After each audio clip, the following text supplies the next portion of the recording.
So, fair play to everybody for bearing with us to the very last speaker.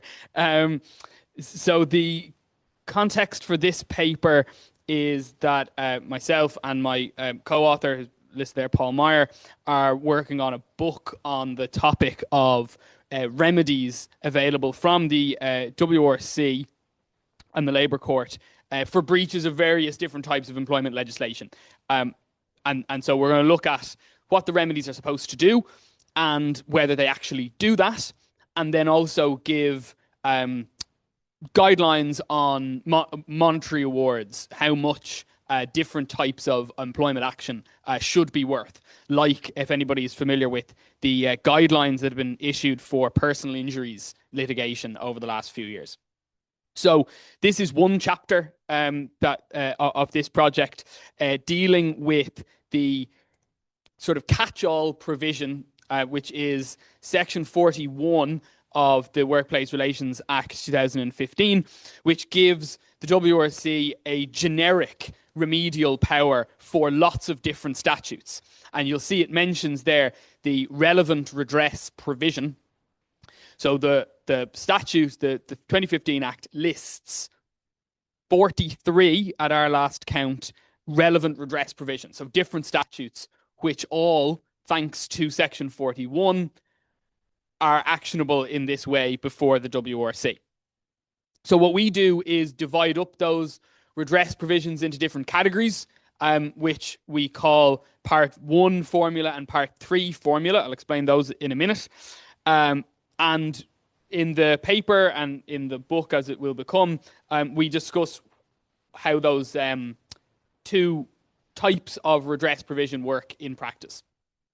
So to look at Part 1, so the Part 1 formula is the most common version that you'll see in legislation.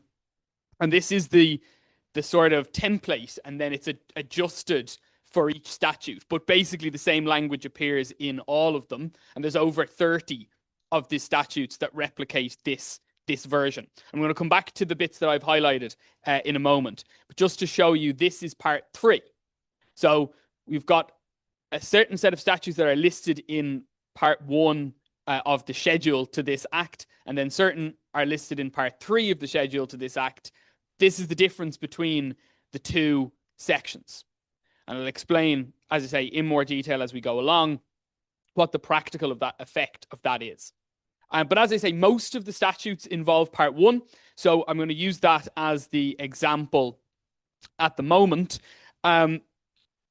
Part 3 statutes are usually caring statutes. What I mean by that is legislation which grants to a worker some kind of leave for caring purposes. So that could be maternity, paternity, parental leave, etc. That's normally the circumstance in which you'll see this formula, and pretty much everything else follows Part 1. Why they're done differently is not very clear, but you can see that one of the differences is it explicitly says in Part 3, one of the remedies is to grant the employee the leave that they should have gotten in the first place. Other than that, they are basically the same. They allow the adjudication officer to direct the employers to do something or direct the employers to pay money. So those are the two primary remedies that are available, right? And I'll use the Part 1 formula: require the employer to take a specified course of action, or require the employer to pay compensation. I do want to talk about what's listed there as A in the Part 1 formula, which is to declare that the complaint was or was not well-founded. We list that as a type of remedy. So getting a declaration from the adjudication officer is a type of remedy. Now, it might occur to you to ask, well, what pocket do I put a declaration in? But it is important because it sets a precedential value, and it has the effect where the case has not been anonymized. It has reputational consequences for the employer. So if you get a declaration, that can be something valuable.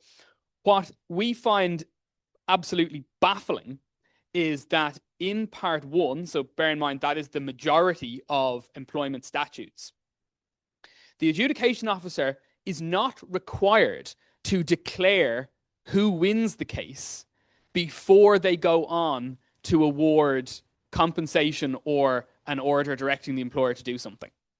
The statute is framed as you can declare, require a course of action, and or require compensation.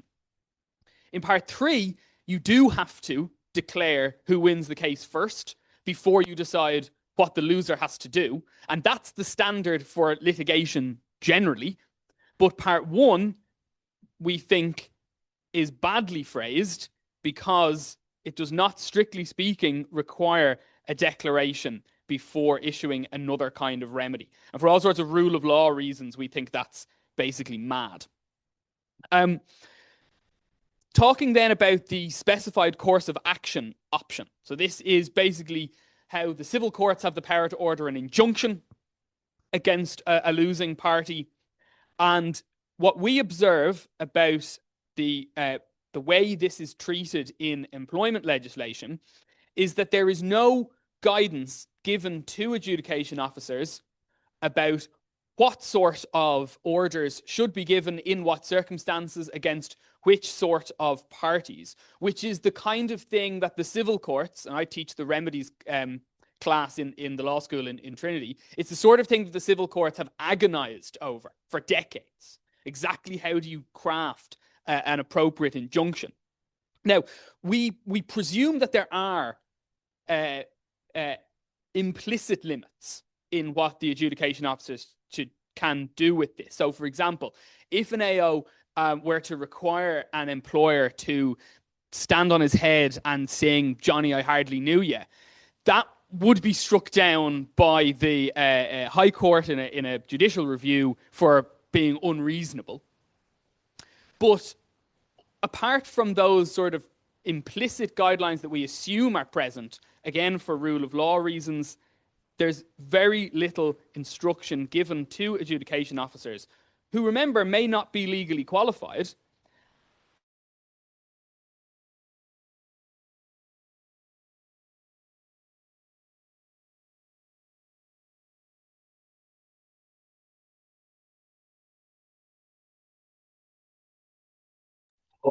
Compensation.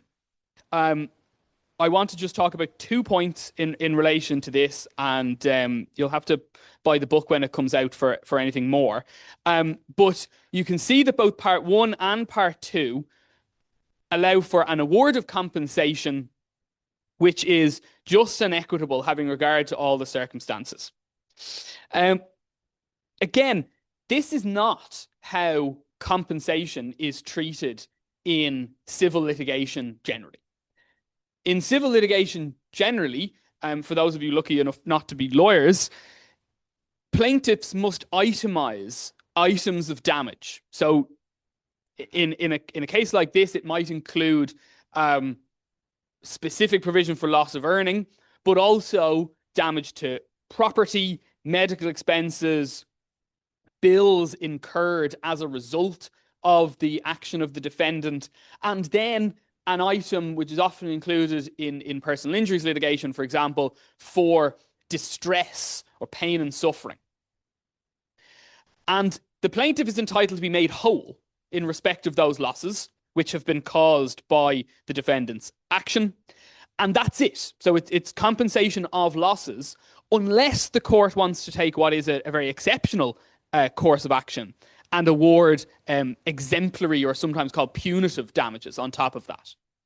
But they have to explain very clearly in the decision that's what they're doing and why they're doing it.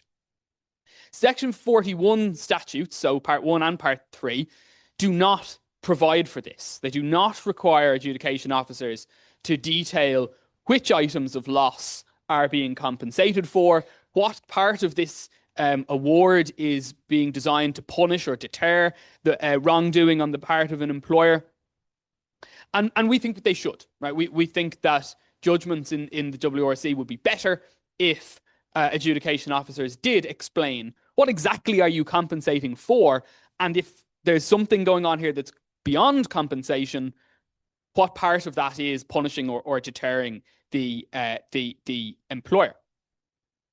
The other point that we want to make, and this is something that we stress a number of times throughout the project, is you can see there I'll use the part 1 as the example. The last part there says not exceeding a certain amount of weeks remuneration. And the same is provided in part 3, although there's an important difference that I will explain now.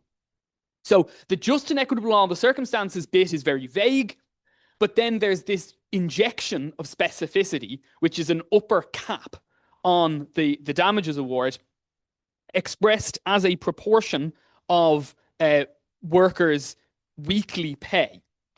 And we call this the principle of income proportionality. And it varies, okay? So that's why we've left it blank, why it's YY weeks remuneration, is that it does vary in different statutes. But the key difference between part 1 and part 3 is that part 1, most of the statutes are about 104 weeks, so that's 2 years, as the maximum cap. Whereas in part 3 statutes, remember these are to do with caring rights, rights to leave in respect of caring. We see 3 of those acts limit the compensation to 20 weeks. One of them is 26 weeks. One of them is 2 weeks. And one of them is 9 weeks, but that's actually variable by statutory instrument. And all of those are a small fraction of the standard amount under part 1, which is, as I say, 104 weeks or 2 years. And it's hard to escape the conclusion, although I'm open to other suggestions, it's hard to escape the conclusion that that reflects the Oireachtas saying that the rights to take those sorts of leave just don't matter as much as the other kind of employment rights that are granted. And what that says about how the legislature treats those very specific protections for workers' caring responsibilities. But let's just take the 104 weeks, right? The standard in part 1. Why is there a cap at all? And if there's going to be a cap, why is it expressed as a multiple of weekly wage rather than some kind of hard number? Okay, obvious reason not to have a hard number cap is that you'd have to keep adjusting it in line with inflation. But choosing an income proportionality approach, i.e. a multiple of weekly wage, is very explicitly saying that better paid workers are, in principle, entitled to more compensation than lower paid workers for a breach of the same rights. Sometimes you can see the logic for that if the right in question is, for example, something to do with unpaid wages. Right? That would make sense. But where a lot of these rights have nothing to do with the income that a worker is entitled to, we find it very difficult to accept justifications, and we go through some of these in the project, justifications for setting a cap as a multiple of weekly wage. We're just really not convinced that the Oireachtas thought very hard about that as a mechanism, or indeed that or indeed that the Oireachtas gave very much thought to the overall scheme of remedies as it stands. My suggestion is that the legislature is asking the WRC to sort of ride 2 horses at the same time. There's this sort of sturdy, plodding mare of conciliation. And on the other hand, there's a sort of bucking bronco of litigation.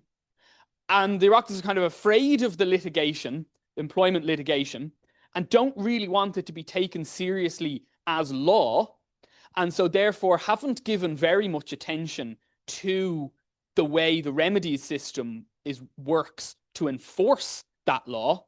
And wherever they have been very specific and careful, they've done it in a way that restricts the utility of those rights to workers that are taking those cases. Very open to comments or questions on what we're doing here, because, as I say, most of the book is still a work in progress. But thank you all very much for bearing with me right the way to the end.